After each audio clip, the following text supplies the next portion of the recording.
মিতা চক্রবর্তীস ওয়ার্ল্ডে সবাইকে স্বাগত।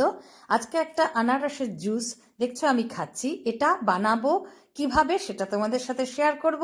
যারা নতুন তারা অবশ্যই আমার চ্যানেল সাবস্ক্রাইব করবে, আর ভালো লাগলে ভিডিওটা লাইক শেয়ার কমেন্টস করো। তাহলে চলো শুরু করি। দেখছো আমি একটা আনারস নিয়েছি। আনারসটা আমি ভালো করে জল দিয়ে ধুয়ে নিয়েছি। এই আনারসটা থেকে কিভাবে আনারসের রস তৈরি করব সেটাই আজকে তোমাদের সাথে আমি শেয়ার করব। তোমরা ভিডিওটা স্কিপ না করে দেখো। প্রথমে আমি আনারসটা অর্ধেক করে নিলাম। আমি অর্ধেকটা আনারসেরই জুস করব। সেটুকুর জন্য যা যা প্রয়োজন সেটা আমি ব্যবহার করব। তোমরা তোমাদের প্রয়োজন মতন কিন্তু আনারস কম বা বেশি নেবে। এবার প্রথমে আমি আনারসটার গায়ের খোসাটা ছাড়িয়ে নেব। আমি যেহেতু হাত দিয়েই ধরে কাটি, তাই আমি এইভাবে ধরে ধরে আনারসের খোসাটা ছাড়াচ্ছি। তোমরা যারা চপার বোর্ডে রেখে কাটো তারা সেভাবেই কাটবে, যেভাবে যাদের সুবিধে হয় সেভাবেই আনারসটা কাটবে। এভাবে আমি পুরো আনারসের গায়ের খোসাটা প্রথমে ছাড়িয়ে নেব।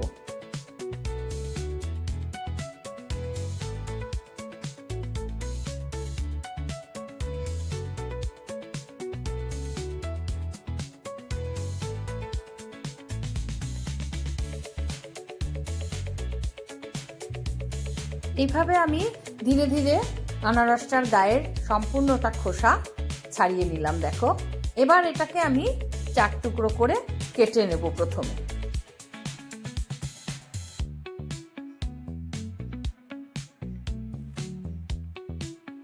আনারসটা 4 টুকরো করে আমি কেটে নিচ্ছি। এবার আমি 4 টুকরো করে নিলাম। এবার এটাকে আমি গ্রেটারের সাহায্যে ঘষে নেব। এরকম একটা গ্রেটার দিয়ে আনারসটা ঘষে নেব। যাদের মিক্সি রয়েছে তারা ছোট ছোট পিস করে মিক্সিতে দিয়ে একবার পেস্ট করে নেবে।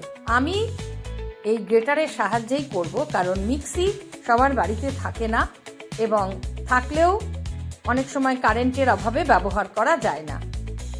তাই আমি মিক্সি ছাড়া গ্রেটারের সাহায্যেই কিন্তু এই আনারসটাকে ঘষে নেব। এইভাবে ধীরে ধীরে সম্পূর্ণ যতটুকু আনারস আমি নিয়েছি সবটা আনারস আমি ঘষে নেব।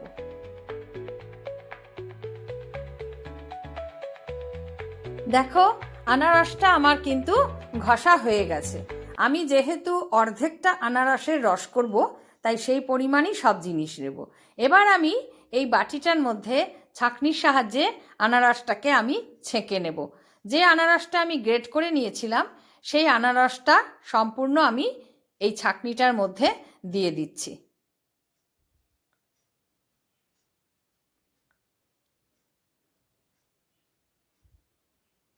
এবার ছাঁকনির সাহায্যে আমি আনারসটাকে ঘষে পুরোটার রস বের করে নেব। ছাঁকনিতে করার ফলে আনারসের আঁশ একটাও রসের মধ্যে মিশবে না। এইভাবে ঘষে ঘষে কিন্তু দেখছো রস পড়ছে। এভাবে ঘষে আমি সম্পূর্ণটা রস বের করে আনারসের ছোবাটা আমি ফেলে দেব। আনারসটাকে ঘষার সময় প্রয়োজন মতন আমি এখানে কিন্তু সামান্য জল ব্যবহার করব। দেখছো, একটু জল দিলাম, তাতে কিন্তু ভালোভাবে রসটা বেরোবে। মিক্সিতে করলে অনেক সময় প্রচুর ফেনা হয়, এটা হাতে করলে ফেনাটা কম হয়। এইভাবে ঘষে দেখছো, এইভাবে কিন্তু ঘষে ঘষে রসটাকে আমি ধীরে ধীরে সম্পূর্ণ বের করে নেব, এবং আনারসের ছোবাটা আমি শেষে ফেলে দেব।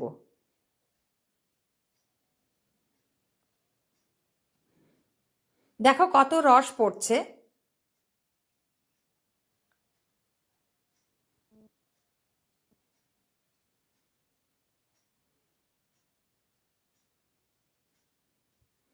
এটা আমার হয়ে গেল। আনারসের রসের মধ্যে কিন্তু ছোবাটার মধ্যে একটু করে জল দিয়েই কিন্তু সম্পূর্ণ রসটাকে বের করে নিতে হবে, তবেই কিন্তু আনারসের রসটা খেতে ভালো লাগবে।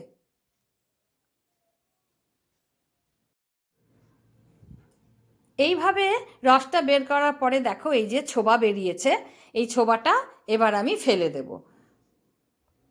দেখো রসটা কিন্তু আমার খুব সুন্দর হয়েছে। এর মধ্যে জল তোমরা তোমাদের প্রয়োজন মতন মেশাবে, যে যেরকম পরিমাণের রসটা পাতলা খাবে। তার মধ্যে আমি দিয়ে দিলাম লবণ স্বাদ মতন, আর দিয়ে দেব বিট লবণ একটু বেশি পরিমাণ। বিট লবণ দিলে কিন্তু স্বাদটা খুব ভালো লাগে যে কোনো ফলের রসে।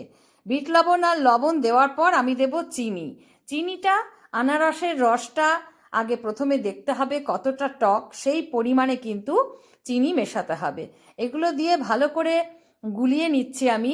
এরপর আমি একটু টেস্ট করে দেখব যে এর মধ্যে আরও চিনি লাগবে কি না। এটা একটু টক আছে দেখে এর মধ্যে আমি আরও খানিকটা চিনি দিলাম। চিনিটা দিয়ে ভালো করে কিন্তু পুরো রসটাকে দেখো আমি গুলিয়ে নিচ্ছি। বিট লবণ, এমনি লবণ এবং চিনি দিয়ে আনারসের রসটা আমার রেডি। এটা আমি গ্লাসে ঢেলে নেব। যেহেতু এটা ছাঁকনিতে ছেঁকেছি তাই আর কিন্তু ছাঁকার প্রয়োজন নেই। রসটা খেতে খুবই সুন্দর এবং সুস্বাদু। এই রসটা বানিয়ে তোমরা বাচ্চাদের দিতে পারো, বড়দের দিতে পারো। বাড়িতে কোনো গেস্ট এলেও কিন্তু এই আনারসের রসটা করে খাওয়াতে পারো। আমি সকলকে বলবো তোমরা সবাই একবার আনারসের এই রসটা, পাইনঅ্যাপল জুস বাড়িতে ট্রাই করবে। খেতে কিন্তু খুব ভালো হয়েছে। যারা আমার চ্যানেল পেজে নতুন তারা অবশ্যই আমার চ্যানেল সাবস্ক্রাইব করবে। ভালো থাকবে। দেখা হবে নেক্সট ভিডিওতে অন্য কিছুর সাথে।